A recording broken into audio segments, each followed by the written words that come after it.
Olá pessoal, tudo bem com vocês? Eu me chamo Marco Antônio e na aula de hoje nós trataremos dos movimentos sociais do século XX, né? Como que se deu, quais eram esses movimentos, quais eram as pautas. Primeiro abordaremos um contexto geral e depois trataremos, né, de alguns desses movimentos, tá bom? Vamos lá.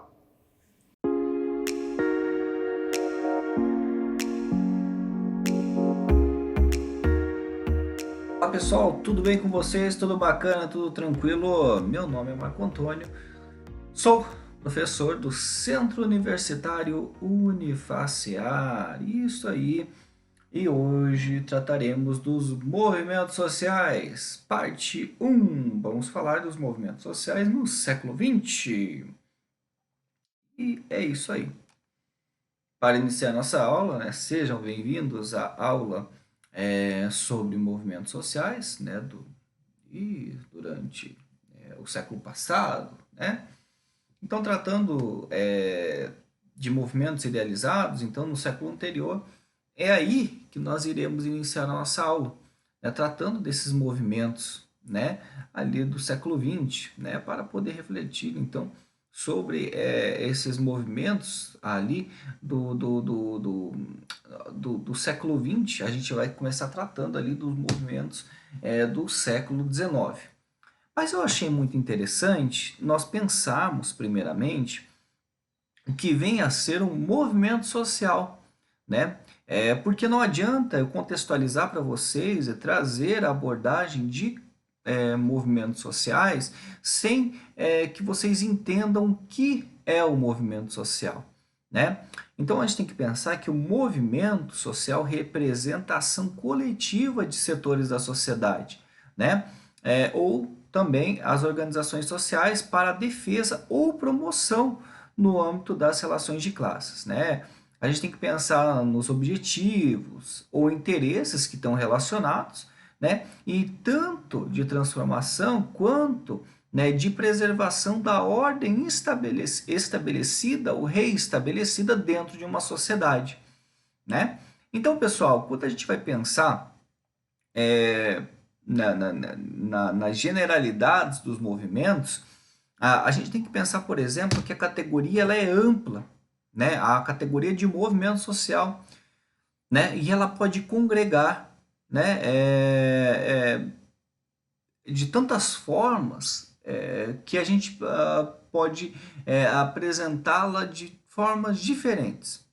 Isso porque, dependendo dos critérios de análise empregados, desde a ação dos grupos sociais voltados à promoção de interesses morais, éticos e legais, né, até as ações mais radicais que visam transformações drásticas da ordem, incluindo, por exemplo, sistemas normativos, políticos e econômicos que já estão vigentes, né, sob a égide, né, dos mais variados suportes ideológicos em diferentes contextos históricos, né, históricos e sociais, né? Os movimentos sociais, então, eles são para que possamos analisá-los, para que possamos problematizá-los e refletir sobre eles, é interessante pensarmos nos movimentos, né, nas ordens estabelecidas, nos interesses morais, éticos e legais, né, e entre outras coisas. Então, né, vou trazer aqui para vocês o pensamento de Alain Torá, né, Alain Torá. Foi, pessoal, olha só. Movimentos sociais, eles são a ação conflitante de agentes de classes sociais, né, lutando pelo controle do sistema de ação histórica. Vamos pensar assim, em cada sociedade existe um movimento social que encarna não uma simples mobilização, mas um objeto de mudança social, certo? Nenhum movimento social se define somente pelo conflito, mas pela sua aspiração a controlar o movimento da história. Vamos pensar o seguinte, a definição dos movimentos sociais ela se dá através de 3 princípios, segundo o autor. O primeiro princípio é o da identidade, beleza? Então, ela corresponde à autodefinição, né, do ator social e sua consciência de pertencer a um grupo ou classe social, né? Então, um movimento social só pode se organizar se essa definição for consciente. Entretanto, a formação do movimento precede essa consciência. Tá. É o conflito que constitui e organiza o ator. Tá. Princípio de oposição é o segundo princípio, tá? Um movimento só se organiza se puder nomear seu adversário, mas a sua ação não pressupõe esta identificação. Veja, então um movimento ele se nomeia, beleza? Por exemplo, o movimento contra banheiro, né? Então vamos um movimento contra banheiro, mas, né, a ação desse movimento não pressupõe a identificação. A identificação pode vir a posteriori, beleza? Não a priori. Então, pessoal, o conflito vai surgir o adversário, forma a consciência e o imaginário desses atores, tá? Então, temos o terceiro princípio, que é o princípio de totalidade, né? Os atores em conflito, mesmo quando esteja circunscrito ou localizado, questionam a orientação geral do sistema. O movimento social não é inteligível, né? Senão na luta, tendo em vista o controle da historicidade, isto é, dos modelos de conduta a partir dos quais uma sociedade possui ou produz, né, as suas práticas. Vejam, uma vez que esses três princípios estejam reunidos, pode-se falar de consciência coletiva. Segundo Alan, o movimento social é fundamentalmente, olha, quase que não saiu, uma instância relativamente autônoma, né, na qual ocorre a explosão do conflito em torno da ação histórica e de visões de mundo opostas, beleza? No entanto, progressivamente, né, o autor ele vai meio que abandonando essa tese, né? Atualmente pensamos que não há nenhum movimento que corresponda a essa definição de movimento. Qual a definição? O movimento é fundamentalmente uma instância relativamente autônoma, da qual ocorre a explosão do conflito em torno da ação histórica, né? Então, assim, hoje nós temos movimentos que acabam sendo produzidos, beleza? Já Manuel Castells, né, refere-se ao movimento social urbano como um sistema de práticas que resulta da articulação de uma conjuntura definida ao mesmo tempo, beleza? Pela inserção dos agentes, suportes, tanto na estrutura urbana como na estrutura social, né, de modo que seu desenvolvimento tende objetivamente para a transformação estrutural do sistema urbano ou para uma modificação substancial da correlação da força, né, na luta de classes. Tá. Ou seja, em última instância, do poder do Estado, correto? Então tá, para eles, os movimentos sociais urbanos, né, para este autor, né, para Manuel, os movimentos sociais urbanos, né, eles têm um sistema de práticas sociais contraditórias, né, que controvertem a ordem estabelecida a partir das contradições específicas da problemática urbana, né? E aí nós temos Elmer, né? Elmer, por sua vez, ele define os movimentos sociais como uma série de eventos envolvendo ajustes a uma situação social, conectados por uma relação de causa e efeito, né? Possuindo uma extensão no tempo e espaço e revelando estágios, transições, tendências que são correlacionadas com um conceito mutante, né, de sua função, indicativas, né, de sua evolução. Nildo Viana, pessoal, ele apresenta uma outra concepção de movimentos sociais, destacando que são movimentos de grupos sociais distintos de movimentos de classes sociais, né, em outros fenômenos. por exemplo, os partidos, manifestações, protestos. Segundo ele, os movimentos sociais são movimentos de grupos sociais quase integrantes, né? Destes entram em fusão, beleza? Então, esses movimentos de grupos sociais, eles entram em fusão a partir de determinada situação social, que vai gerar uma insatisfação social, beleza? Promovendo também o processo de criação, né, de senso de pertencimento, objetivos e mobilização, né, iguais entre eles, né? Então, pessoal, quando a gente vai pensar nisso, nós temos que pensar nessas questões, né, que vão sendo colocadas, que vão sendo abordadas. Então, pessoal, é isso aí, né? Então, vamos lá. Com a aceleração da industrialização, né, a crescente concentração de capital e a formação de grandes monopólios do século XIX, diversos países, como Inglaterra, França e Alemanha, se destacaram com o fortalecimento de suas economias. Tá, porque nós já entendemos o que é esse princípio, né, como se define o movimento social e algumas colocações desses movimentos sociais como movimentos, né? Ou definindo o que tem de conceitos, né? O que alguns autores apresentam como conceito base, né?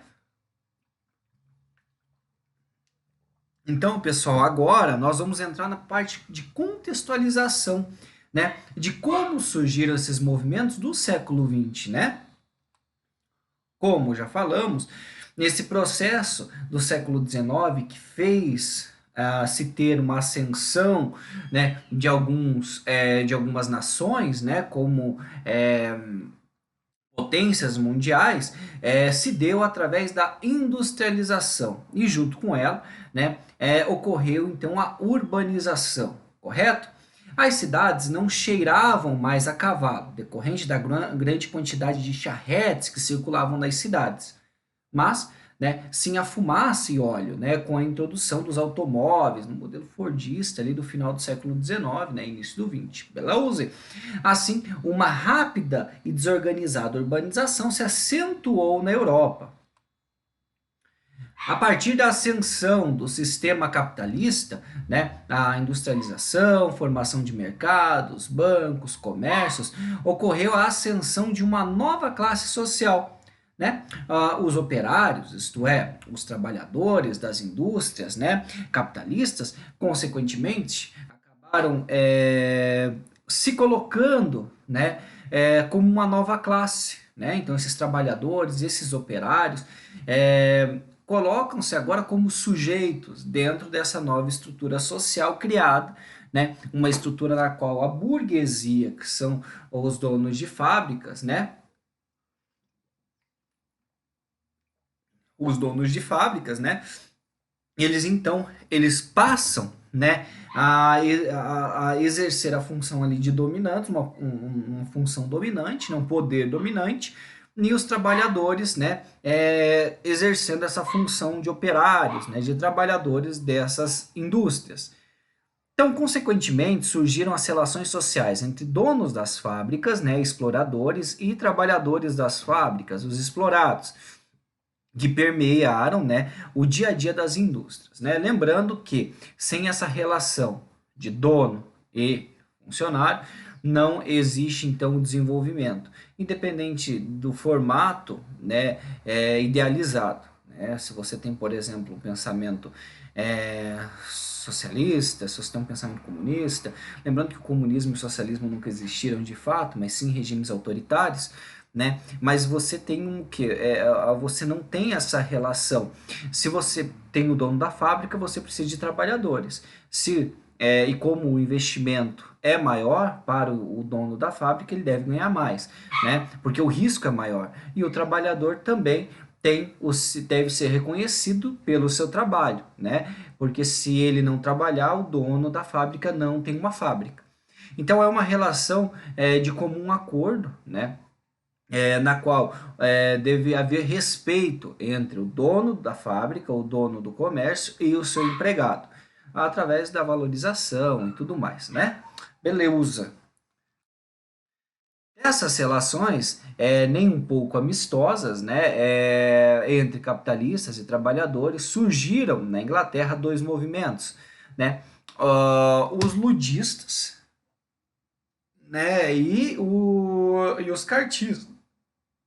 Desculpem, pessoal, os ludistas, né, é,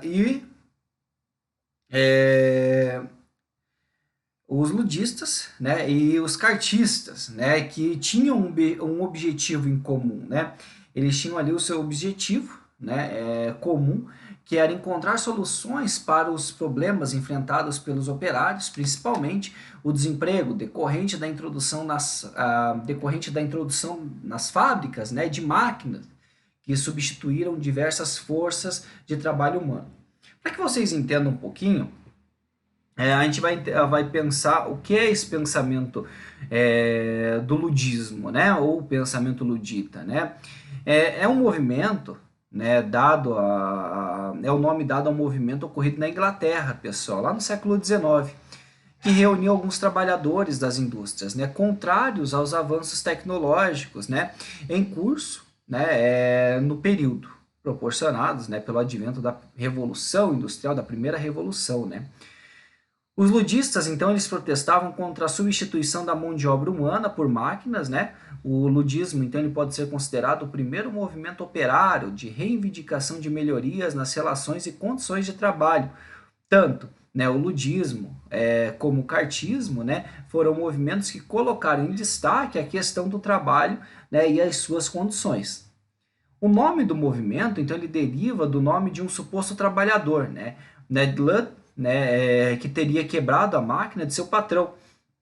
Mesmo sem qualquer comprovação, a história serviu de inspiração para vários operários que viam nas máquinas a razão, né, da sua condição de miséria, né? Hoje em dia temos o termo ludita, do inglês ludite, identifica toda pessoa que se opõe à industrialização intensa ou novas tecnologias, geralmente, né, vinculadas ao movimento operário, né, pessoal?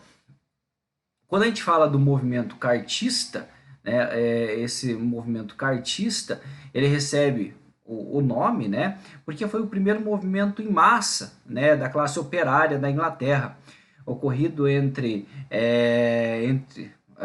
os anos 30 e 40 ali do século XIX.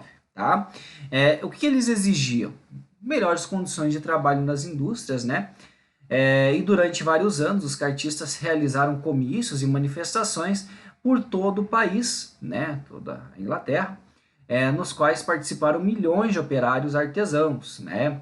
O nome do movimento tem sua origem na carta escrita pelo radical William Lovat, né, em maio de 38, né, a chamada Carta do Povo, na qual estavam registradas todas as reivindicações que os participantes do movimento desejavam ver implementadas. Né?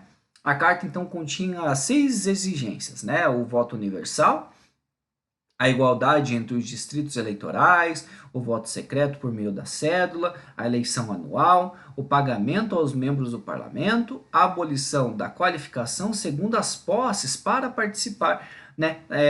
Para compor o parlamento, né? Então, e esse movimento, tanto um quanto o outro, acabaram fortalecendo os ideais, por exemplo, dos sindicatos que temos hoje, né?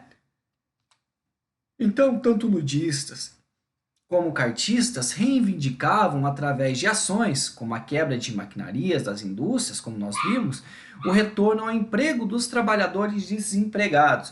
Notem uma coisa, o desemprego é algo que existe desde a inserção do desde a inserção desse princípio capitalista, dessa revolução industrial, porque é uma demanda da indústria, a indústria não consegue absorver toda essa demanda. E daí o que ela faz? Ela vai buscar, né? Ela vai buscar nesses operários, deixar sempre um contingente de fora. Então ela para que a mão de obra fique mais barata. Lembra do respeito que eu falei entre empregador e empregado? Através do aumento de salário, de reconhecimento, não há. Porque você sempre deixa uma demanda sobrando para que a mão de obra fique mais barata e assim o dono da indústria ou da empresa possa ter mais lucro. né? Então, são essas relações que devem ser analisadas, né? Aí é um princípio mais sociológico, né, de análise, não tanto factual como o que nós estamos fazendo. Outra forma de reivindicação operária, que não surtiu tanto efeito, foi a tentativa de alcançar melhores condições de trabalho, né? Solicitando-as, né, ao governo. Geralmente, o poder público não atendia a essas reivindicações, pois o próprio governo era dono de indústrias, né? Com o decorrer das décadas, né, o capitalismo foi agregando novas feições, né, a sociedade passou por crescentes transformações e assim os operários necessitavam de articular, né, novas formas de lutar por suas causas, né? Dessa maneira surgiram os movimentos socialistas, né, a partir da organização dos trabalhadores. O que prega o socialismo, pessoal? O socialismo é a etapa intermediária entre o comunismo, né, o que é comum a todos. Então nós temos ali o socialismo, ele vem de social, né, tudo vai para a mão do Estado, né, as empresas e tudo mais, e tudo passa a ser gerido pelo Estado. O Estado, então, mas o Estado ele passa a ser composto pelo proletariado. Então, os meios de produção eles passam para a mão de quem produz, né, o sistema, né, vão compor o governo e esse governo, através do Estado, vai ser redefinido de forma igual, vai ser é, é, dado, né, vão ser dadas as mesmas condições para todos, né, para que todos possam, assim, na sua função, alcançar, né, os mesmos objetivos dentro da sociedade. Só que o que acontece?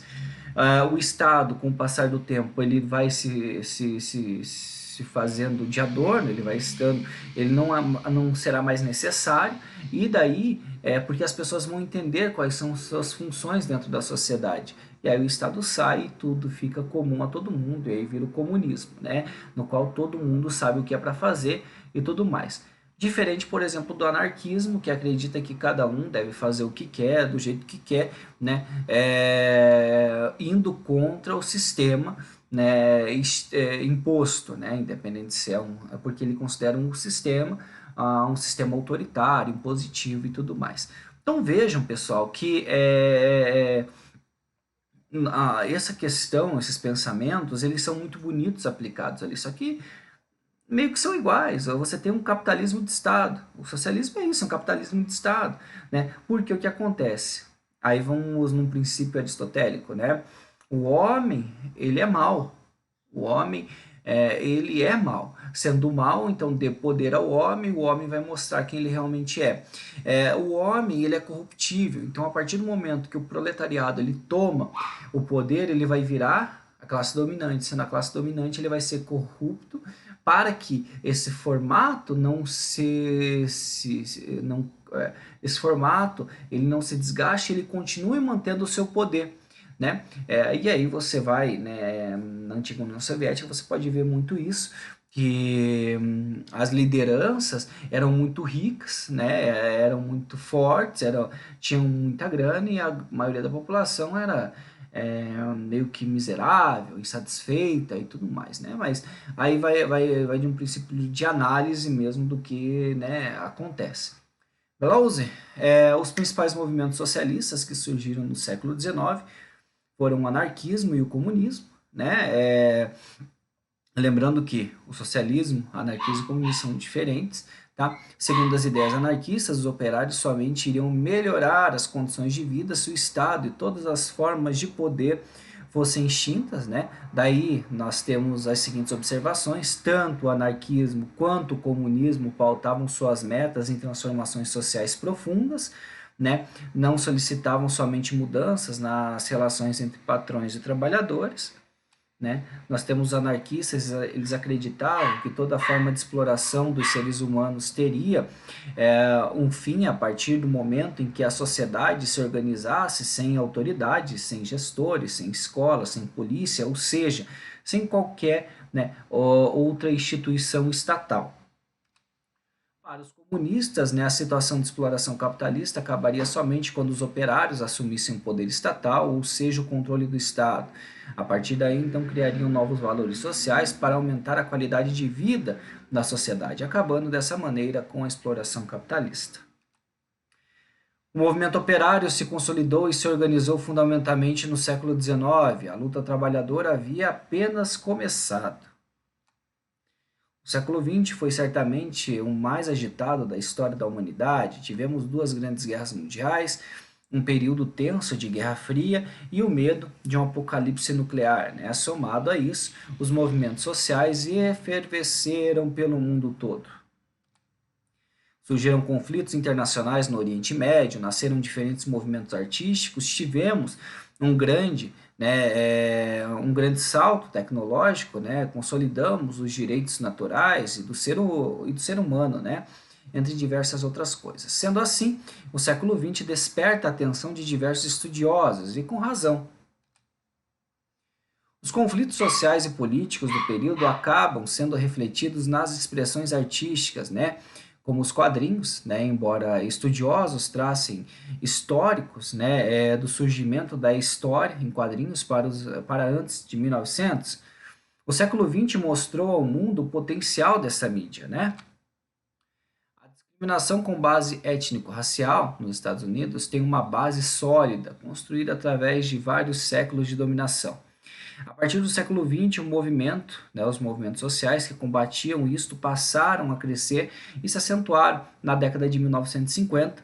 Então, a partir daí surgiu então o movimento dos direitos civis, em paralelo aos movimentos de emancipação da África e Ásia, né, que lutavam para a descolonização europeia. O personagem Luke Cage, né, é um grande ícone, né, dessa geração de mobilização social.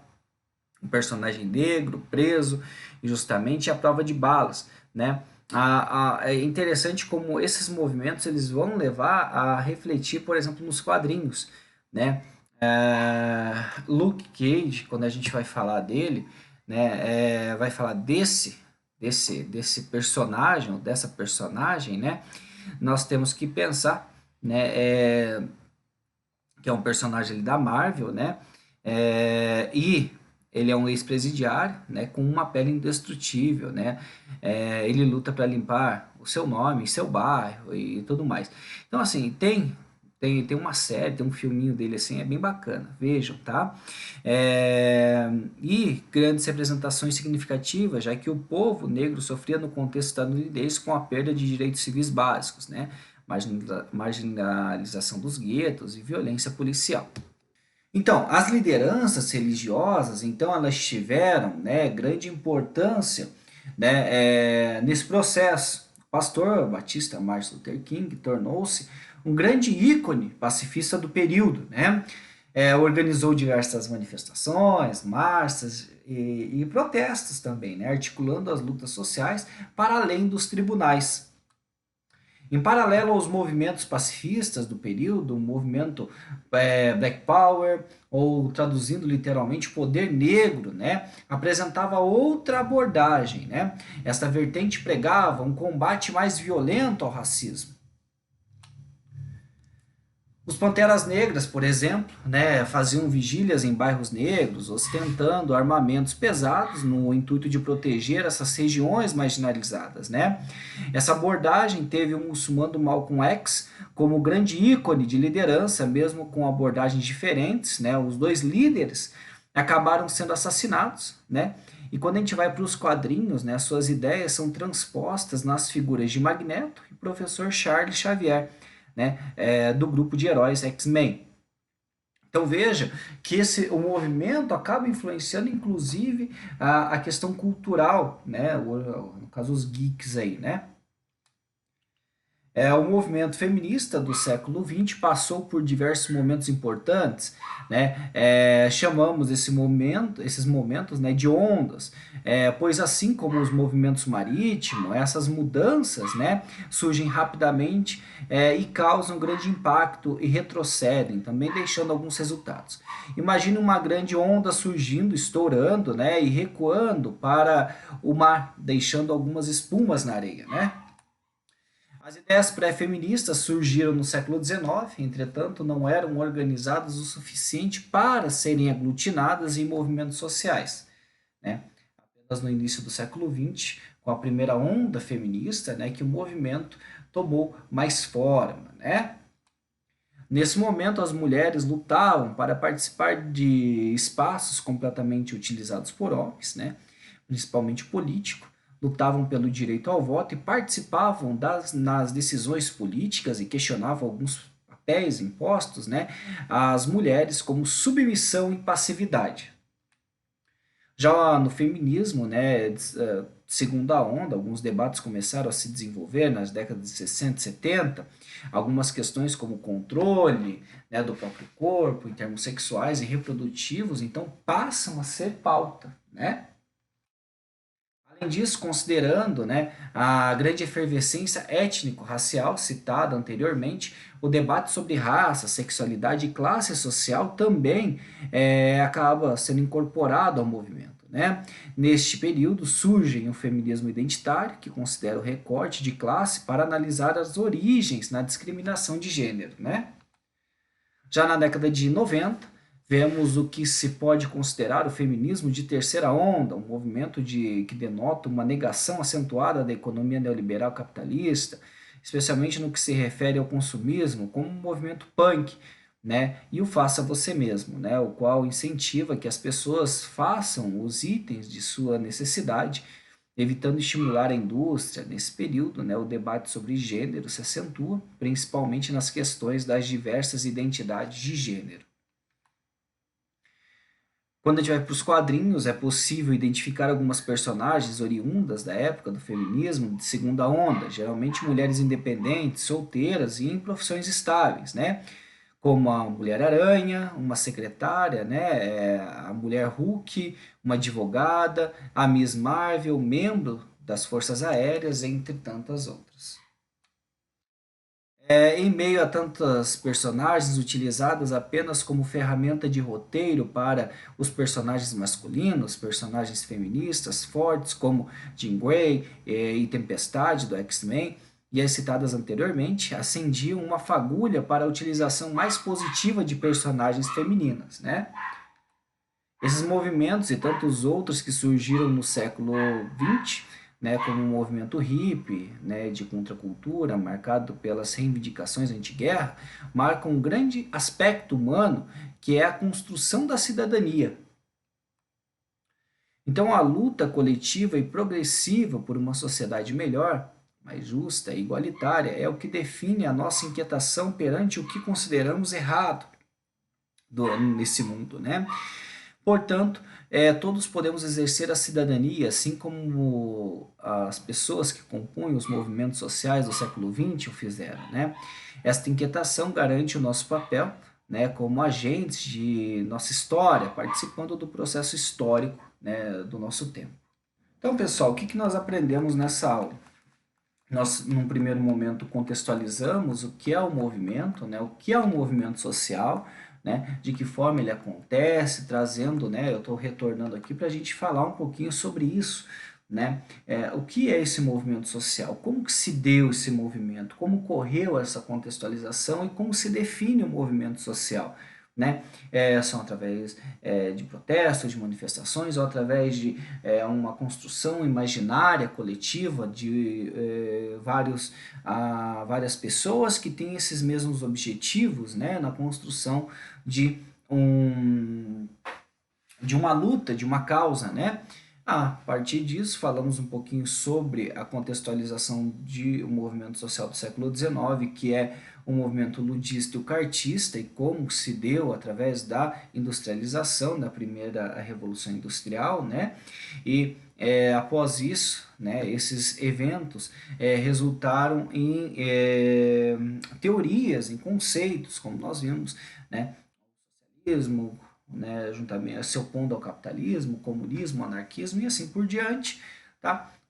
A partir disso, nós caminhamos ali apresentando para vocês a luta, né, não só da classe trabalhadora, mas também de movimentos de pessoas, como é o caso, né, da questão racial posta, que é o movimento negro, né, que ganha força ali durante o século XX, tá? E tem duas figuras emblemáticas, né, Martin Luther King, né, e Malcolm X, que acabam, né, acabam sendo assassinados, mas nós temos aí, por exemplo, personagens como Luke Cage, né, e além de, por exemplo, o Magneto e o Professor Xavier, que essa luta acaba sendo levada, né, para a questão cultural. Vocês veem como, além dos quadrinhos que eu coloco, também há a movimentação de músicas, entre outras coisas.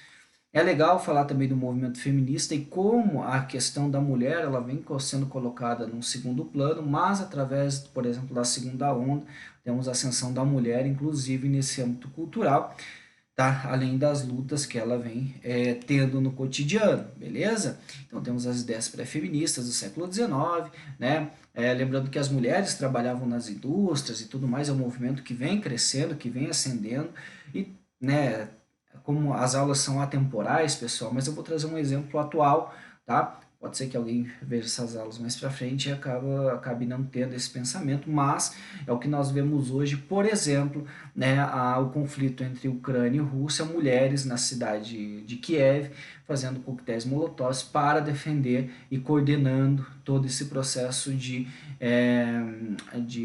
oposição às tropas russas. Então a mulher tem uma importância muito grande durante esse processo, inclusive nessa questão política e também na sociedade, beleza? Também, após isso, após a contextualização, né, desse movimento e trazer essas questões, nós então encerramos a nossa aula. É claro, faltaram alguns movimentos que eu pretendo abordar na próxima aula com vocês, tá bom? Um abraço, até a próxima!